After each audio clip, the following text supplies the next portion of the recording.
우리 다 함께 사도신경으로 우리의 신앙을 고백드리시면서 8월 20일 수요일 아침 예배를 우리 하나님 앞에 올려드리겠습니다. 나는 전능하신 아버지 하나님, 천지의 창조주를 믿습니다. 나는 그의 유일하신 아들 우리 주 예수 그리스도를 믿습니다. 그는 성령으로 잉태되어 동정녀 마리아에게서 나시고 본디오 빌라도에게 고난을 받아 십자가에 못 박혀 죽으시고 장사된 지 사흘 만에 죽은 자 가운데서 다시 살아나셨으며 하늘에 오르시어 전능하신 아버지 하나님 우편에 앉아 계시다가 거기로부터 살아있는 자와 죽은 자를 심판하러 오십니다. 나는 성령을 믿으며 거룩한 공교회와 성도의 교제와 죄를 용서받는 것과 몸의 부활과 영생을 믿습니다. 아멘. 우리 찬송 488장 함께 찬양드리겠습니다.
오늘 함께 보실 하나님의 말씀은 에스겔서 20장 10절로 12절과 20절로 22절 말씀입니다. 에스겔서 20장 10절로 12절 그리고 20절로 22절 말씀을 우리 한 목소리로 함께 말씀을 봅니다. 그러므로 내가 그들을 애굽 땅에서 나와서 광야에 이르게 하고 사람이 준행하면 그로 말미암아 삶을 얻을 내 율례를 주며 내 규례를 알게 하였고 또 내가 그들을 거룩하게 하는 여호와인 줄 알게 하려고 내 안식일을 주어 그들과 나 사이에 표징을 삼았노라. 또 나의 안식일을 거룩하게 할지어다. 이것이 나와 너희 사이의 표징이 되어 내가 여호와 너희 하나님인 줄을 너희가 알게 하리라 하였노라.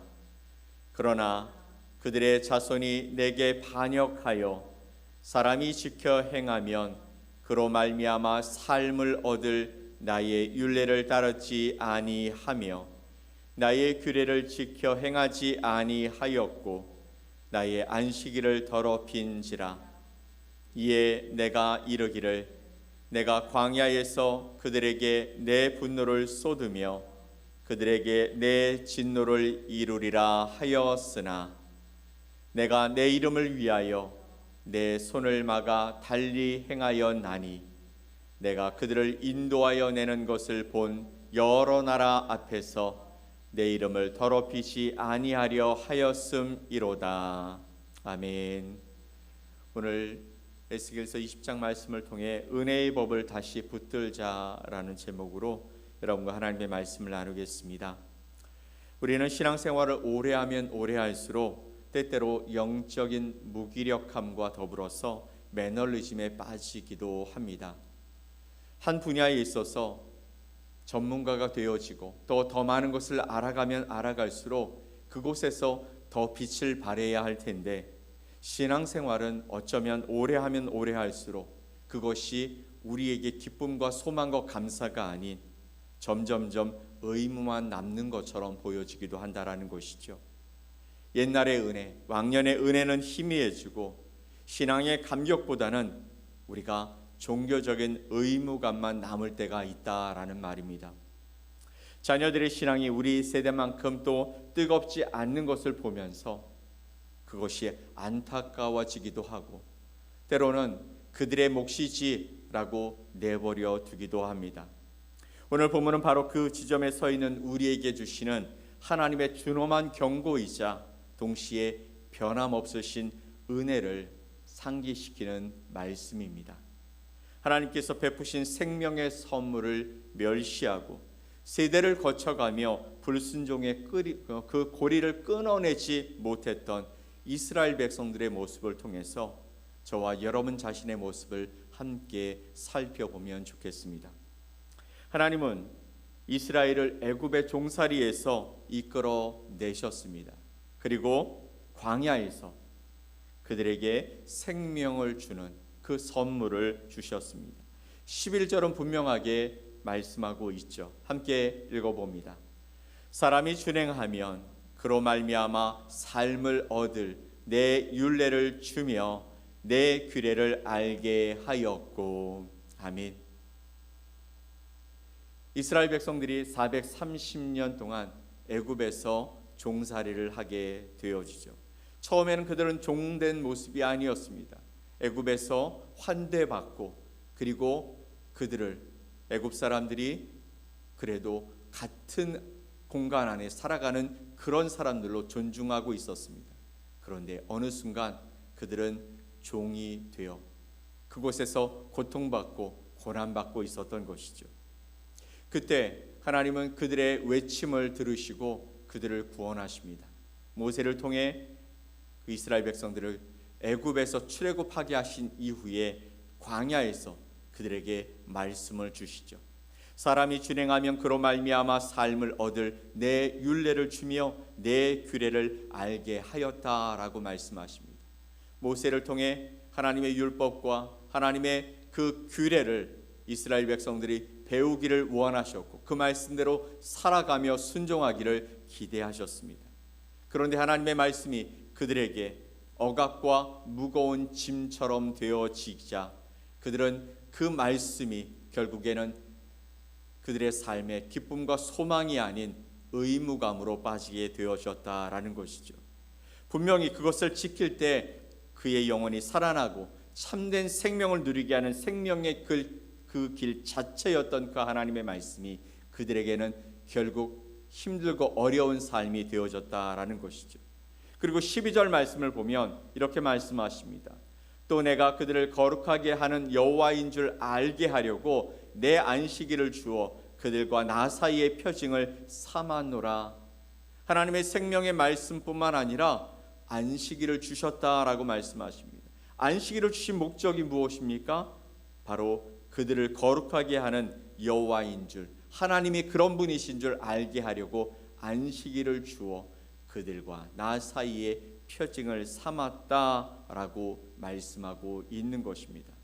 안식일은 단순히 쉬는 날이 아니었습니다. 그것은 세상 가운데 나는 너희를 거룩하게 구별하여 하나님의 백성으로 만들어간 여호와 하나님이다라고 선언하시는 하나님의 사랑의 표징이며 언약의 증표였던 것이죠. 이 두 가지 선물, 즉 하나님께서 주신 생명의 말씀과 언약의 안식일은 이스라엘 백성들이 하나님의 백성답게 살아갈 수 있는 최고의 특권이었습니다. 주님의 말씀을 들을 때 그들의 생명이 살아나고 하나님 안에서 안식을 누릴 때 거룩함을 겸비한 하나님의 백성답게 살아갈 수 있는 특권을 누릴 수 있도록 하나님이 베풀어 주셨던 놀라운 은혜였다라는 것이죠. 그러나 이스라엘 백성의 반응은 비극적이었습니다. 13절 말씀을 읽어보죠. 그러나 이스라엘 족속이 광야에서 내게 반역하여 사람이 준행하면 그로 말미암아 삶을 얻을 나의 율례를 준행하지 아니하며 나의 규례를 멸시하였고 나의 안식일을 크게 더럽혔으므로 내가 이르기를 내가 내 분노를 광야에서 그들에게 쏟아 멸하리라 하였으나 라고 말씀하셨습니다. 생명의 길을 거부했습니다. 또 언약의 증표를 더럽혔다라고 말하죠. 사람이 준행하면 그로 말미암아 살아갈 그런 하나님의 말씀을 멸시했다. 나의 안식일을 크게 더럽혔다. 바로 이스라엘 백성들이 행한 악한 행위였죠. 결국 그들은 어떻게 했습니까? 제1세대는 약속의 땅에 들어가지 못하고 그 광야에서 모두 다 죽게 되어집니다. 그런데요, 더 큰 비극이 있었죠. 바로 이 죄악이 그들의 자녀들에게 대물림 되었다라는 것입니다. 하나님은 긍휼을 베푸사 그들의 자녀들에게 다시 기회를 주셨습니다. 21절 말씀을 봅시다. 그러나 그들의 자손이 내게 반역하여 사람이 지켜 행하면 그로 말미암아 삶을 얻을 나의 율례를 따르지 아니하며 나의 규례를 지켜 행하지 아니하였고 나의 안식일을 더럽힌지라 라고 말씀하셨어요. 그러나 그들의 자손이 1세대의 자손이 내게 반역했다, 하나님께 반역했다고 말씀하십니다. 그러면서 생명의 말씀을 따르지 아니하였고 그리고 안식일을 더럽혔다.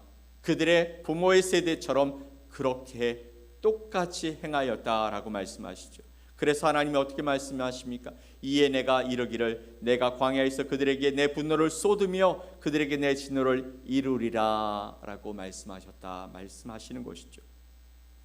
그러나 그들의 자손이라는 이 구절이 우리의 가슴을 치는 것입니다. 부모의 실패를 그대로 답습하는 자녀들의 모습 속에서 죄의 강력한 전염성과 세대를 이어 흐르는 영적 무기력의 실체를 우리는 보게 되어지는 것이죠. 하지만 이 모든 반역에도 불구하고 하나님께서 그들을 완전히 멸하지 아니하시는 이유가 단 하나, 22절 말씀에 기록되고 있습니다. 내가 내 이름을 위하여 내 손을 막아 달리 행하였나니 라고 말씀하십니다.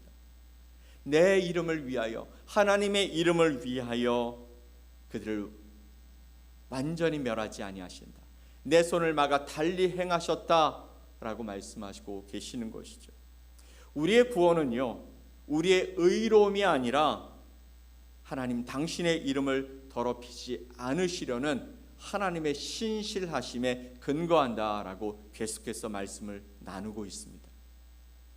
우리가 가지고 있는 의가 아니라 하나님의 의고 우리의 약속을 이행하고자 하는 그런 마음이 아니라 하나님께서 신실하시게 그 약속을 세대와 세대를 이어서 이루시고자 함께 하시는 신실하신 하나님께 우리의 구원의 근거가 있다라는 것이죠. 그러면 하나님의 은혜를 지속적으로 거부한 결과가 무엇일까요? 25절 말씀을 보면 또 내가 그들에게 선하지 못한 율례와 능히 지키지 못할 규례를 주었다라고 말씀하십니다. 이 말씀을 보면 하나님이 이스라엘 백성들에게 잘못된 것을 주신 것처럼 보여지기도 합니다. 그런데 이 말씀은 그런 의미가 아니죠. 내가 그들에게 선하지 못한 율례와 능히 지키지 못할 규례를 주었다라는 이 말씀은 하나님이 악한 법을 만드셨다라는 뜻이 아닌 것입니다. 생명의 법을 끝까지 거부하는 자들을 그들이 스스로 택한 죄악의 길 가운데 그대로 내버려 두시는 심판적인 허용을 의미하고 계시는 것이죠. 그 이전에 이미 하나님은 수백 번 수천 번 그들에게 돌아와라, 다시 회복하자라고 말씀하시고 기다려 주셨지만 그들이 그 길을 떠나지 아니할 때, 그래 그러면 그 길을 통해서 너희가 그 어려움 속에서 나를 다시 찾았으면 좋겠다, 선택적인 허용을 하셨다라는 것입니다. 생명의 법을 끝까지 거부하는 자들을 그들이 스스로 택한 그 길에 그대로 내버려 두신 하나님의 모습, 그 결과가 26절에 나옵니다. 그들이 장자를 다 화제로 드리는 그 예물로 내가 그들을 더럽혔음은 그들을 멸망하게 하여 나를 여호와인 줄 알게 하려 하였음이라. 아멘. 그들이 장자를 다 화제로 드리는 그 예물로 내가 그들을 더럽혔으면, 우상 숭배를 통해 하나님을 떠나고 하나님의 말씀대로 살아가지 않은 그들을 멸망하게 하여 나를 여호와인 줄 알게 하려 하였다라고 말씀하고 있는 것이죠. 하나님을 버리고 택한 우상의 길이 얼마나 끔찍하고 파괴적인지, 그 끝이 얼마나 처량한지를 스스로 깨닫게 하시는 가장 무서운 심판의 모습이었던 것입니다. 은혜를 거부한 삶의 종착역이 무엇입니까? 그것은 바로 허무와 파멸뿐이라고 성경은 우리에게 말씀하고 있습니다. 이스라엘 백성들, 지금 에스겔이 바벨론으로 포로로 끌려와서 언제 그들의 고국, 언제 하나님의 그 성전을 바라보며 다시 회복의 역사를 경험할지 모르는 그 상황 속에서 하나님은 그들에게 이렇게 말씀하고 계시는 것입니다. 너희가, 너희 세대의 너희의 조상들이, 그리고 그 다음의 조상이 계속해서 하나님을 떠나고 하나님의 생명의 말씀을 멸시하고 하나님이 주셨던 그 안식일을 더럽혔기 때문에 지금 너희가 이곳에 와 있다라고 말씀하고 있는 것이죠. 그렇다면 이 말씀을 받는 저와 여러분은 어떻게 살아가야 하겠습니까? 오늘 말씀을 통해 우리는 율법만으로는 결코 하나님 앞에 설 수 없는 죄인임을 다시 한번 깨닫게 되어지는 것입니다. 이스라엘의 반복되는 실패는 저와 여러분, 우리의 자화상인 것이죠. 이 절망의 자리에서는 우리는 어떻게 살아가야 할까요?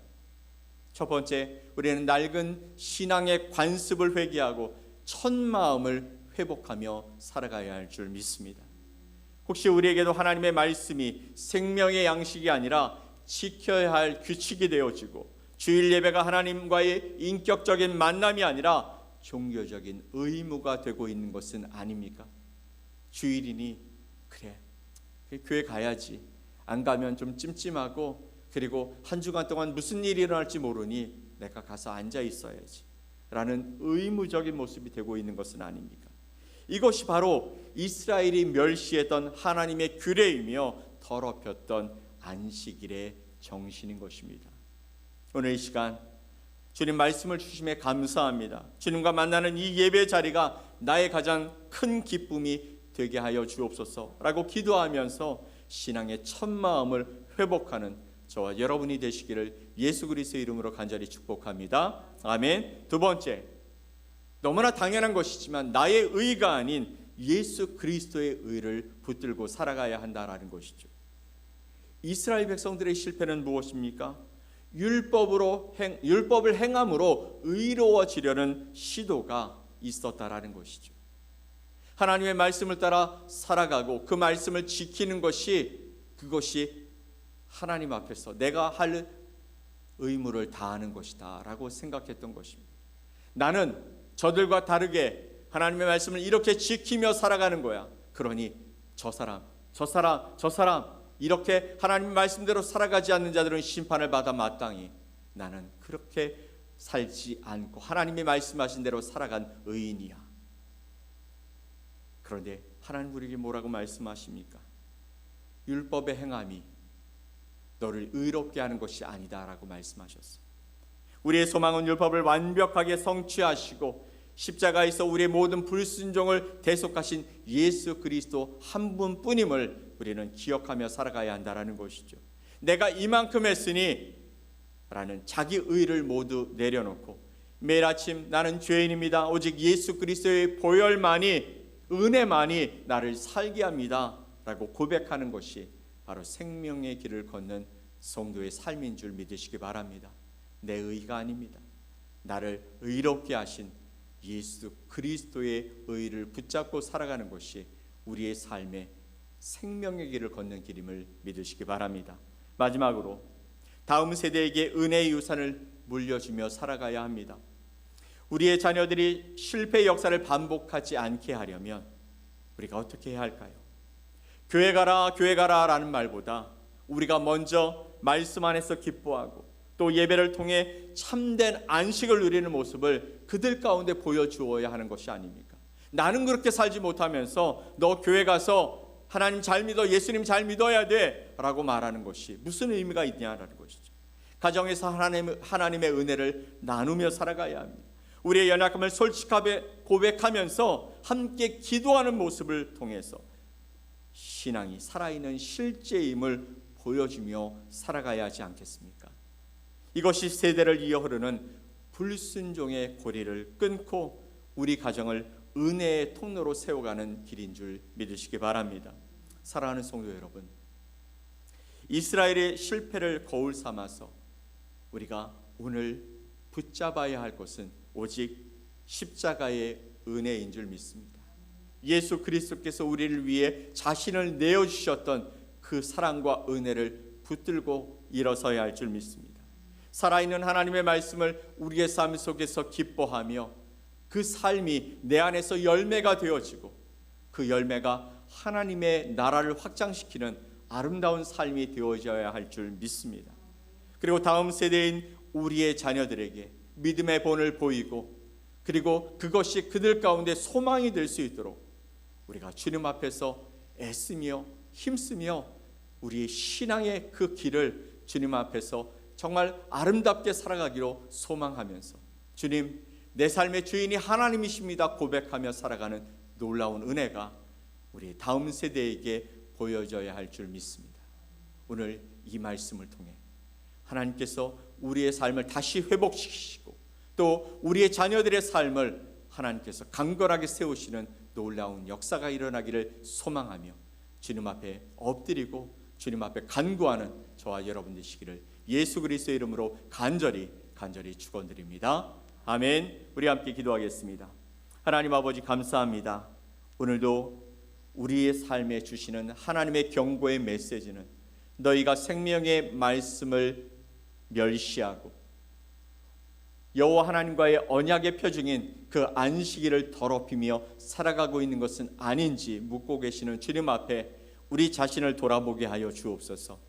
내 삶의 진짜 기쁨이 무엇인지, 내 삶에 정말 하나님을 의지하고 바라보고 있는지, 하나님 앞에 나와 예배하는 것이 기쁨이고 그것이 어떤 상황 속에서도 하나님 앞에 나아가는 것이 우리에게 감사가 되고 있는지, 또한 그 말씀을 들을 때에 우리의 심령이 흔들리고 하나님의 귀한 말씀 속에서 다시 한번 우리 자신을 세워가는 놀라운 은혜의 자리인지 다시 한번 점검하며 아버지 하나님, 이것이 나를 세우고 나의 자녀들을 세우고 다음 세대를 세워나가는 놀라운 은혜임을 기억하고 주님 그렇게 살겠습니다 결정하는 우리 모두가 되게 하여 주시옵소서. 오늘도 주님 앞에 서 있는 거룩한 하나님의 거룩한 세대들을 기억하여 주셔서 그들을 통하여 주님의 나라가 확장되게 하시고 하나님의 나라에 아버지 쓰임받는 거룩한 종들로 말미암아 아버지 살아계신 하나님을 증거하며 살아가는 복된 하루가 되게 하여 주시옵소서. 믿고 감사드리며 예수 그리스도의 이름으로 기도 올리옵나이다. 아멘. 하늘에 계신 우리 아버지여, 이름이 거룩히 여김을 받으시오며 나라가 임하시오며 뜻이 하늘에서 이루어진 것 같이 땅에서도 이루어지이다. 오늘 우리에게 일용할 양식을 주시옵고 우리가 우리에게 죄 지은 자를 사하여 준 것 같이 우리 죄를 사하여 주시옵고 우리를 시험에 들게 하지 마시옵고 다만 악에서 구하시옵소서. 나라와 권세와 영광이 아버지께 영원히 싸움나이다. 아멘.